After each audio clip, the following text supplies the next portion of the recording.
10वीं कक्षा के सभी धुरंधरों, पढ़ाई करो। हम आपके लिए लेके आ गए हैं हिंदी के गद्यांश का महत्वपूर्ण क्वेश्चन, जो कि पेपर में लगातार पूछा गया है। ये देख सकते हैं आप, ये 7 साल लगातार पेपर में पूछा गया ये प्रश्न है। तो देखिए किस किस सन में पूछा गया है। 2011 में, 13, 15, 17, 19, 22 और 2024, जो कि पिछले साल के पेपर में पूछा गया यह प्रश्न है। और ये 2025 में भी पूछ सकता है, ये प्रश्न पूछेगा ही पूछेगा। तो देखते हैं आज का हम अपना प्रश्न गद्यांश में। हाँ, तो क्या है, कुसंग का ज्वर सबसे भयानक होता है। यह केवल नीति और सद्वृत्ति का ही नाश नहीं करता, बल्कि बुद्धि का भी क्षय करता है। इतना तो हो गया हमारा अंडरलाइन।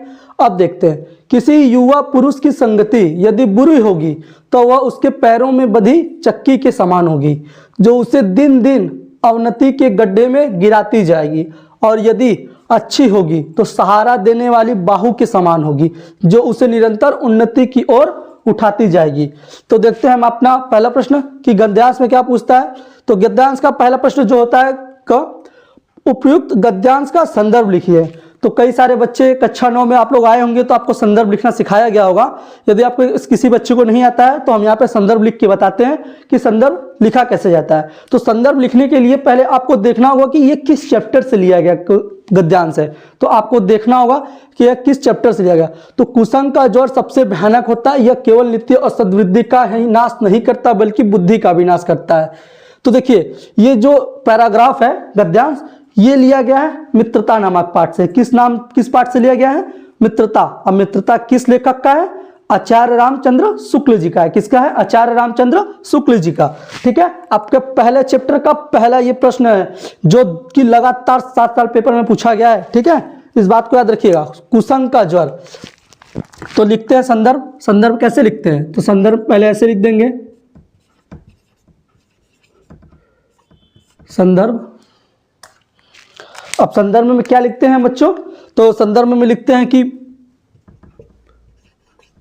प्रस्तुत, क्या गद्य की बात करेगा तो गद्यांश, प्रस्तुत गद्यांश हमारी पाठ्य पुस्तक, प्रस्तुत गद्यांश हमारी पाठ्य पुस्तक हिंदी के किससे? गद्य खंड। हिंदी के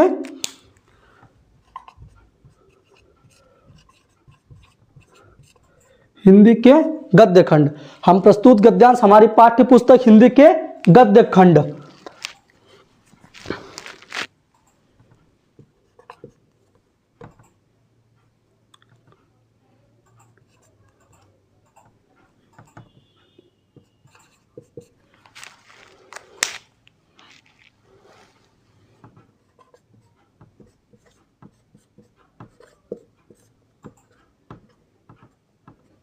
हिंदी के गद्य खंड के मित्रता।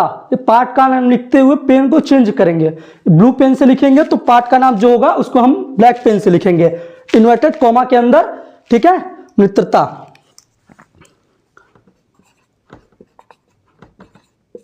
नामक पाठ से लिया गया है। किस पाठ से लिया गया है? मित्रता नामक। ठीक है, आप पाठ का नाम लिखते समय पेन को चेंज करेंगे, ब्लैक पेन से लिखेंगे, ताकि अगर एग्जामिनर आपका कॉपी चेक करे तो उसे इस चैप्टर का नाम तुरंत उसकी आंखों में दिखाई दे, और वो आपका संदर्भ पढ़ते ही आपको 2 नंबर देके चला जाए। लेकिन अभी 2 नंबर नहीं हुआ, अभी आपको लिखना है लेखक का नाम। तो देखिए, गद्य खंड के मित्रता नामक पाठ से लिया गया है, जिसके लेखक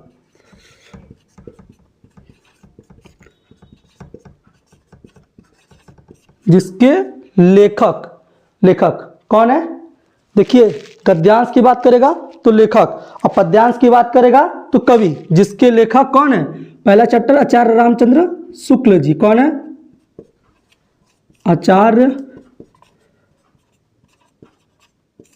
रामचंद्र शुक्ल। कौन है? जिसके लेखक आचार्य रामचंद्र शुक्ल जी हैं। 2 बात, एक पाठ का नाम, एक लेखक का नाम। काले पेन से इन्वर्टेड कॉमा के अंदर लिख दीजिएगा। अब आते हैं अपने दूसरे प्रश्न पर। ये आपका 2 नंबर हो गया, यहाँ पर आपको एग्जामिनर 2 नंबर दे देगा, 2 नंबर आपका कंप्लीट। अब देखते हैं रेखांकित अंश की व्याख्या। अब व्याख्या में क्या बोला है, तो व्याख्या लिखते समय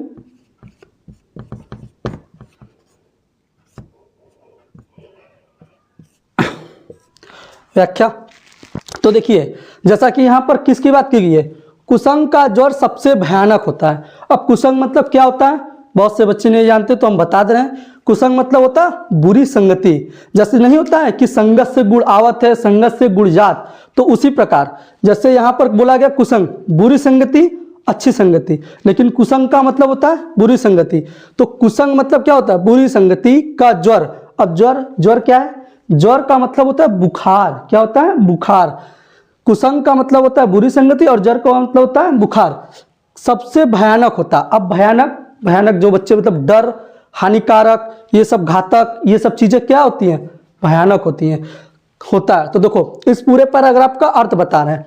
तो कुसंग का इसमें क्या बोलते हैं, आचार्य रामचंद्र शुक्ल जी कहते हैं कि बुरी संगति बुखार, घातक बुखार के समान होता है। कैसा होता है, घातक बुखार के समान।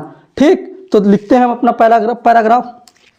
तो पैराग्राफ क्या लिखेंगे, लिखेंगे शुक्ल जी कहते हैं, शुक्ल जी कहते हैं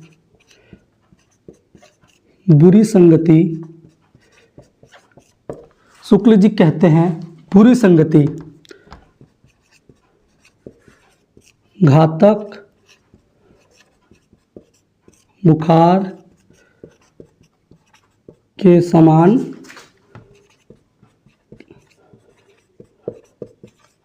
हानिकारक होता है। क्या कहते हैं, शुक्ल जी कहते हैं कि बुरी जो संगति है वो घातक बुखार के समान क्या होता है, हानिकारक होता है। अब देखो जैसे घातक बुखार के समान हानिकारक होता है, वो उन्होंने ऐसे क्यों कहा, जैसे कि आप लोग युवा हैं, कुछ बच्चे हैं, बुखार तो सभी को ही होता है। यदि बुखार अत्यधिक हो जाए, मतलब सहन करने की क्षमता से ज़्यादा हो जाए, तो क्या होता है, कभी कभी उस अवस्था में क्या होता है, इंसान के उठने बैठने की जो शक्ति होती है, क्षमता क्या होती है, नष्ट हो जाती है, एकदम उसकी चलने की क्षमता खत्म हो जाती है। और कभी कभी तो ऐसा हो जाता है कि ज़्यादा बुखार आने से क्या होता है, लोगों की मृत्यु हो जाती है।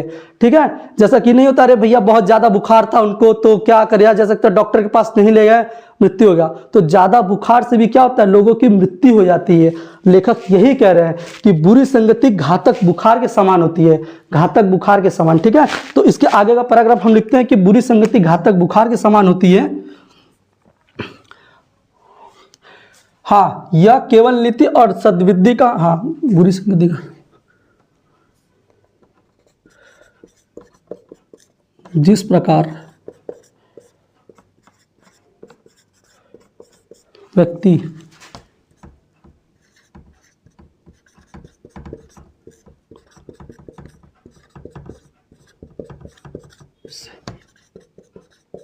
पीड़ित होता है,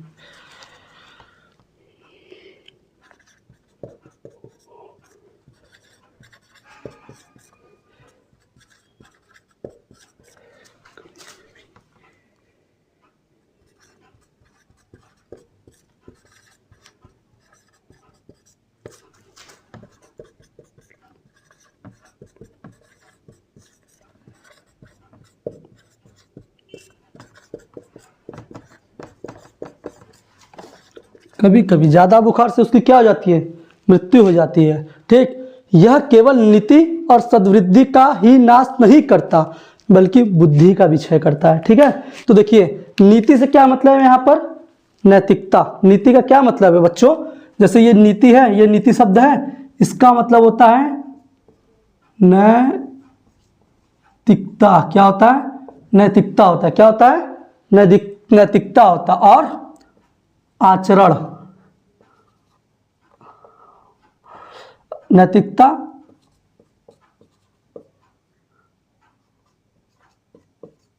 सदाचार व्यवहार। जो नीति शब्द है यहां पर इसका उपयोग नैतिकता, सदाचार और व्यवहार से किया गया। और सद्वृत्ति, अब देखो यहां पर क्या दिया गया, सद्वृत्ति। अब सद्वृत्ति से क्या अर्थ है, सद्वृत्ति से अर्थ है कि हमारे मन में चल रहे अच्छे विचार, हमारे मन में अच्छे विचारों का उत्पन्न होना, अच्छे आचरण, अच्छी किसी के प्रति सोच रखना, इसकी बात किया गया। सद्वृत्ति क्या होता है? अच्छे आचरण। तो हम यहाँ पे सद्वृत्ति का क्या मतलब है? अच्छे आचरण का ही नाश। अब देखो जैसे यहाँ पे नाश दिया है, तो नाश का मतलब क्या होता है? अवनति होना, पतन होना, किसी चीज का नष्ट होना, क्षय होना, संहार, विध्वंस, ये सब क्या होता है? ये सब नाश करने का एक क्या होता है? ये सब नाश कराते हैं, ठीक है। तो नाश, ठीक है, नाश से क्या होता है? अवनति, इसको क्या बोलते हैं? अवनति, पतन, क्षय, नष्ट, ये सब क्या है? ये सब नाश का ही अर्थ है। नहीं करता बल्कि बुद्धि का भी क्षय करता। अब बुद्धि का क्या? मन, ज्ञान और विवेक, ये सब हमारे शरीर को क्या करता है? नष्ट करता है। हमारे मन, बुद्धि, विवेक को क्या करता है? बुरी संगति नष्ट करता है, ठीक है। तो बुद्धि से क्या मतलब है? यहां पर मन, ज्ञान और विवेक का भी क्षय। अब क्षय का मतलब बताएं, यहां पर नष्ट, क्या? नष्ट करना, ठीक। तो देखते हैं अगला पैराग्राफ कैसे लिखते हैं। वृत्ति हो जाता है, यह केवल नीति और सद्वृत्ति का ही नाश नहीं करता। नीति मतलब यह नैतिकता, क्या? यह हमारे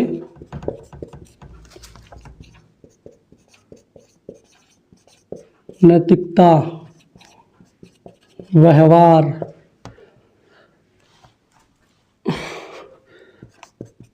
सदाचार और अच्छे आचरण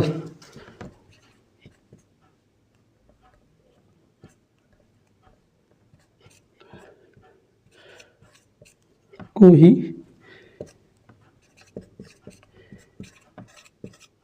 नष्ट नहीं करता, बल्कि हमारे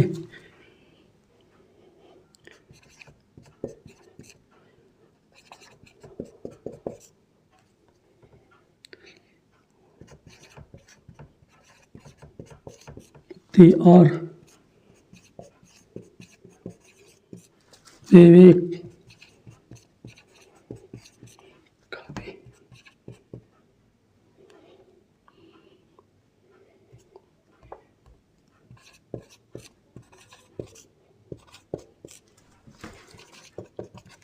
नष्ट करता है। क्या करता है?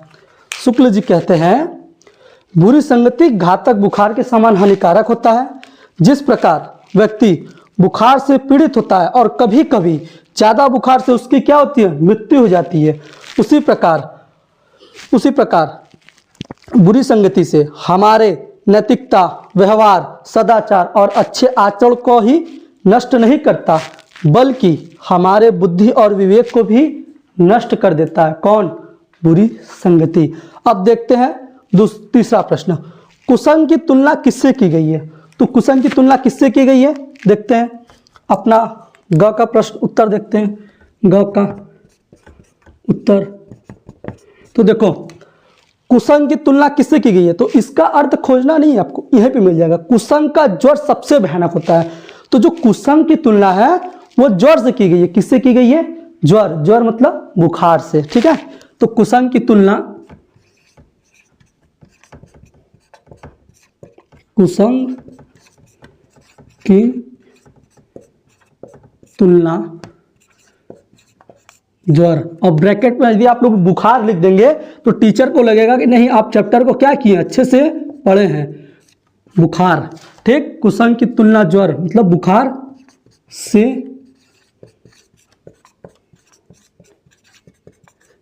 की गई है। किससे की गई है? ज्वर मतलब बुखार से की गई है।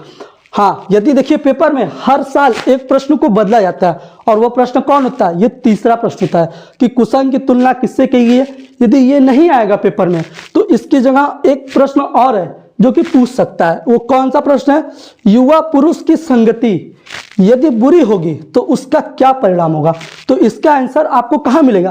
पैराग्राफ में। तो देखिए पैराग्राफ, किसी युवा पुरुष की संगति यदि बुरी होगी तो वह उसके पैरों में बधी चक्की के समान होगी, जो उसे दिन दिन अवनति के गड्ढे में गिराती जाएगी। तो इसका आंसर कहां से कहां तक होगा? यहां से यहां तक। आपको इस पूरे पैराग्राफ में कुछ नहीं करना है। जैसे लिखा है कि किसी युवा पुरुष की संगति यदि बुरी होगी तो उसको पैरों में बधी चक्की के समान। चक्की के समान का क्या अर्थ है? कि जैसे कोई व्यक्ति जब किसी अच्छे को काम करने के लिए बढ़ता है, जैसे किसी के पैर में पत्थर बंधा हो और वह चलने का प्रयत्न करे तो वो चल नहीं पाता। क्यों नहीं चल पाता? क्योंकि वह पत्थर उसके चलने का क्या करती है? विरोध। उसको जाने से क्या करती है? रोकती है। इसी प्रकार बुरी संगति होती है। यदि आप कोई अच्छा काम करने जाएंगे तो आपके जो दोस्त हैं बुरे, वो आपको करने से रोकते हैं। अरे नहीं भाई, अगर तुम पढ़ने लगोगे तो लोग क्या कहेंगे? अरे नहीं भाई, कल पढ़ लेते हैं, छोड़ो भाई आज नहीं पढ़ते। तो वही आपके चलने का क्या करते हैं?